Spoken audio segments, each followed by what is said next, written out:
Item número SCP-420 Classe do objeto: seguro procedimentos especiais de contenção. SCP-420 deve ser contido no armário 1014-420 no sítio.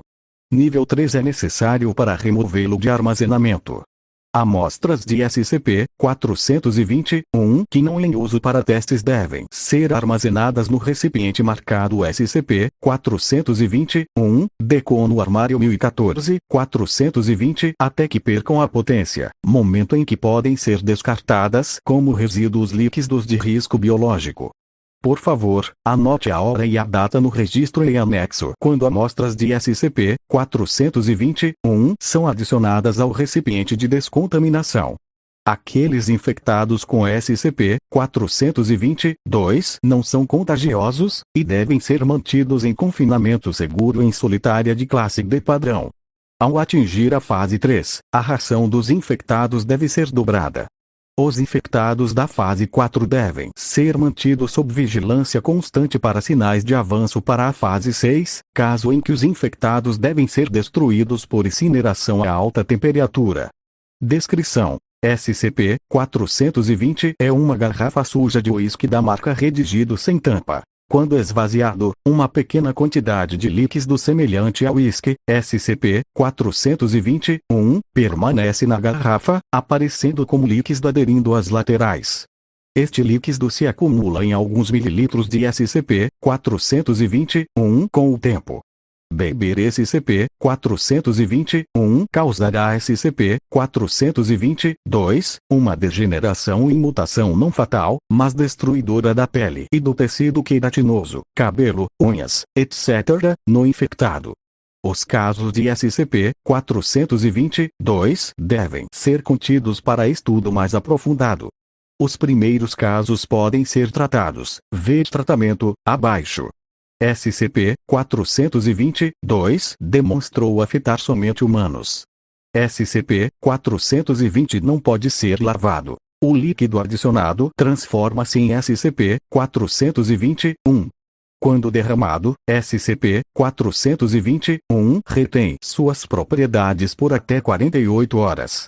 A análise química não mostra anomalias em SCP-420-1 antes ou depois da perda de potência. É idêntico ao uísque da marca Redigido quando potente e tem todos os mesmos efeitos, além de causar SCP-420-2. Quando perde a potência, a estrutura química muda para a urina concentrada. O exame de urina de SCP-420-1 descontaminado mostra que ele pertence a um homem com idade aproximada de 50 anos, com cirrose hepática grave. Uma análise posterior usando dados expurgados mostra que a urina contém traços de dados expurgados consistentes com SCP. Pesquisas mostram dados expurgados. O progresso da infecção de SCP-420-2 varia um pouco de paciente para paciente, mas pode ser descrito em várias fases. Descrições detalhadas para fins terapêuticos podem ser encontradas no documento médico 420-4, anexo. Seguem breves descrições para fins de contenção. Fase 1. Exatamente 12 horas após consumir SCP-420-1. A boca do infectado fica seca e inchada, levando a uma fala arrastada.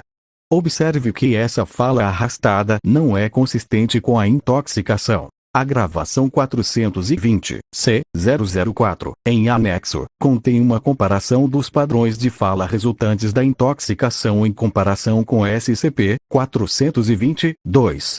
Após 24 horas desde o consumo de SCP-420-1, as unhas dos pés e das mãos do infectado tornam-se extremamente frágeis, rachando-se e causando sangramento. O crescimento das unhas é ao mesmo tempo acelerado. Unhas encravadas são uma inevitabilidade. A infecção dessas unhas encravadas e feridas abertas é idêntica de indivíduos não infectados. O cabelo do infectado exibe características semelhantes. Fase 2. 2 semanas após a fase 1.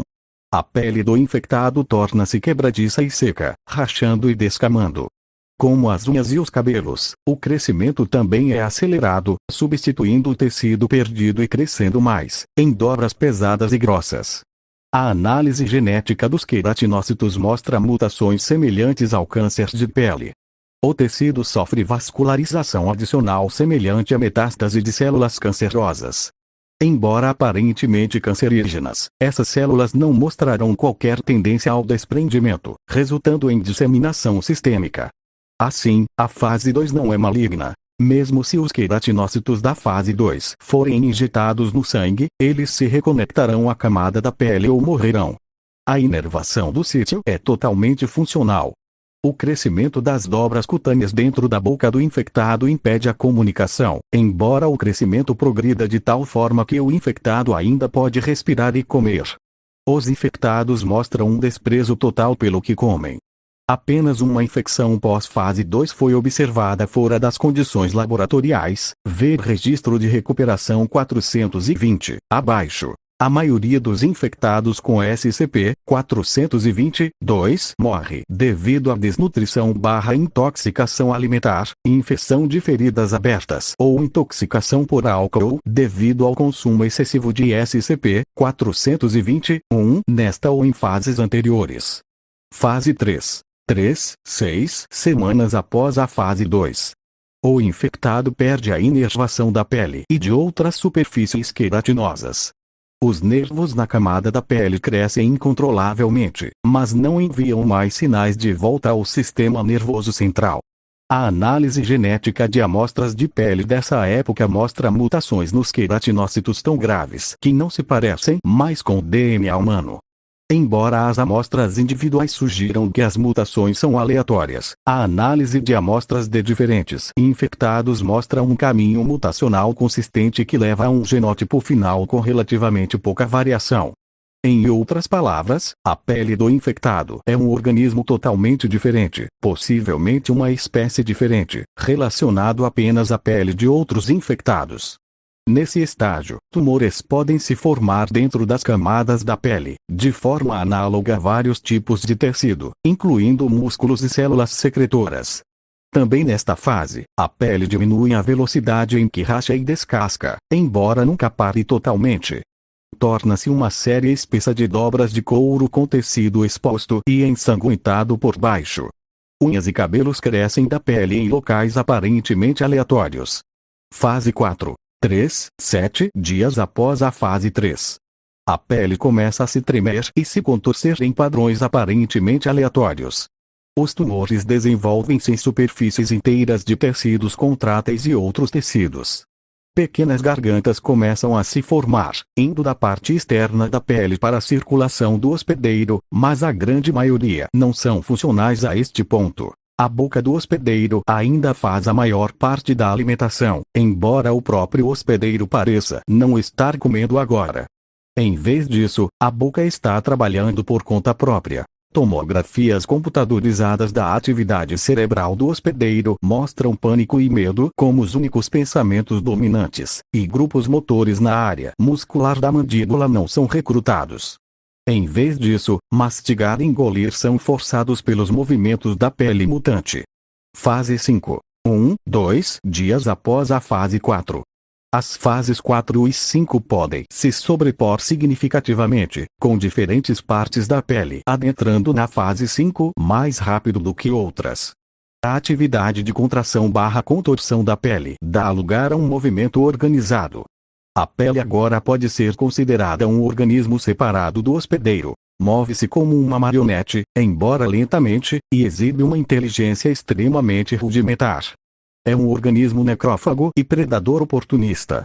A pele digere a comida excretando um fluido enzimático claro no alimento oferecido, deixando-a digerir, em seguida, dobrando a comida para dentro de si. O alimento ingerido é colocado em dobras forradas com pelos grossos e pesados, placas de queratina levando garganta. Dentro da boca, uma rede de trituração de placas de queratina quebra o alimento, que é filtrado e absorvido pelo sangue do hospedeiro. As varreduras de atividades do cérebro mostram que muitos hospedeiros, neste estágio, ficaram loucos. Alguns, entretanto, parecem relativamente calmos e processam estímulos oculares e auditivos. Fase 6. A maioria dos infectados permanece na fase 5 indefinidamente. O gatilho que desencadeia a mudança para a fase 6 ainda é desconhecido. A pele começa a crescer pelos dentes queratinosos, aumentando em massa e dados expurgados. Os pacientes infectados que parecem estar entrando na fase 6 devem ser incinerados imediatamente. Tratamento: SCP-422 pode ser tratado na fase 1 com radiação agressiva e quimioterapia, juntamente com a administração intravenosa constante da fórmula 420, a 09PT-174B, ver documento médico 420-A4 para propriedades farmacêuticas e químicas e descrição da terapia. Este tratamento tem uma taxa de sucesso de 73%, remoção completa de SCP-422 e 21% de letalidade. Da fase 2 em diante, a administração constante de 420, a 09PT-174B irá desacelerar a progressão em 2 a 10 vezes, mas raramente o remove inteiramente. A taxa de sucesso da remoção completa de SCP-422 cai cerca de 25% por dia após o início de fase 2. Além disso, 420, a 09PT-174B parece ser parte do motivo para a entrada na fase 6. O tratamento 420, a 09PT-174B deve ser interrompido na fase 5. Registro de recuperação 420. SCP-420 foi encontrado na posse de um mendigo não identificado em Reino Unido. Agentes foram enviados para investigar relatos de um troll da ponte, que fora revelado como o vagabundo mencionado na fase 5 de SCP-422. A pele do morador de rua parecia estar usando o SCP-420 para criar e beber SCP-421 constantemente, embora seu sustento principal viesse de lixo, animais de estimação locais e redigido. O vagabundo foi coletado e designado SCP-420-A. SCP-420-A morreu durante a experimentação em //. 2010 e foi incinerado após a autópsia. Notas de rodapé. 1. A pesquisa está em andamento para saber por que essas células, embora fenotipicamente cancerosas, permanecem não malignas. Aqueles com as qualificações adequadas e interessados em ingressar neste projeto devem entrar em contato comigo. Dr. Ersen.